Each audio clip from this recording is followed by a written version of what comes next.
യേശുവിന്റെ നാമത്തിൽ നിനക്ക് വിരോധമായി, നിന്റെ കുടുംബത്തിന് വിരോധമായി, നിന്റെ തലമുറയ്ക്ക് വിരോധമായി, നിന്റെ ഭവനത്തിന് വിരോധമായി, നിന്റെ സഭയ്ക്ക് വിരോധമായി പറയപ്പെട്ട എല്ലാ നെഗറ്റീവിന്റെ വാക്കുകളെയും, യേശുവിന്റെ നാമത്തിൽ എല്ലാ നെഗറ്റീവിന്റെ പ്രവചനങ്ങളെയും, എല്ലാ നെഗറ്റീവിന്റെ ശബ്ദങ്ങളെയും ഉച്ചാരണങ്ങളെയും ഞാൻ റദ്ദ് ചെയ്യുകയാണ്.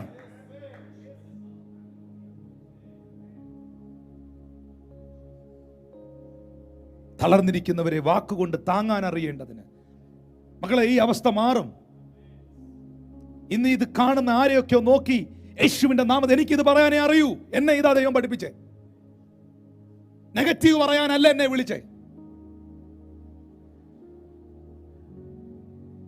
ദൈവം നിന്നെ മാനിക്കും. ദൈവം നിന്റെ അവസ്ഥകളെ മാറ്റും. ഇപ്പൊ ജോലിയില്ലയോ? ജോലി ദൈവം തരും. ഇപ്പൊ സാമ്പത്തിക ഞെരുക്കമുണ്ടോ? വായ്പ വാങ്ങാനല്ല, വായ്പ കൊടുക്കാൻ നിന്റെ കരത്തെ ദൈവം ബലപ്പെടുത്തും. നിന്റെ ബിസിനസ്സിനകത്ത് സ്വർഗം അത്ഭുതം ചെയ്യും. നിന്റെ മക്കൾ യഹോവയാൽ ഉപദേശിക്കപ്പെട്ടവരും അവരുടെ സമാധാനം വലുതുമായിരിക്കും. നിന്റെ കുഞ്ഞുങ്ങളെ ദൈവം സ്പർശിക്കും. വഴിതെറ്റിപ്പോയ നിന്റെ തലമുറ മടങ്ങി വരും.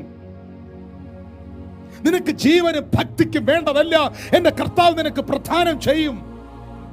എങ്ങും ഒരിടത്തും ഒരു സ്ഥലത്തും ലജ്ജിച്ചു പോകാൻ എന്റെ ദൈവം അനുവദിക്കത്തില്ല. പിശാച് തിന്മയ്ക്കായി ചെയ്തതും എന്റെ ദൈവം നിനക്ക് നന്മയ്ക്കാക്കി മാറ്റും.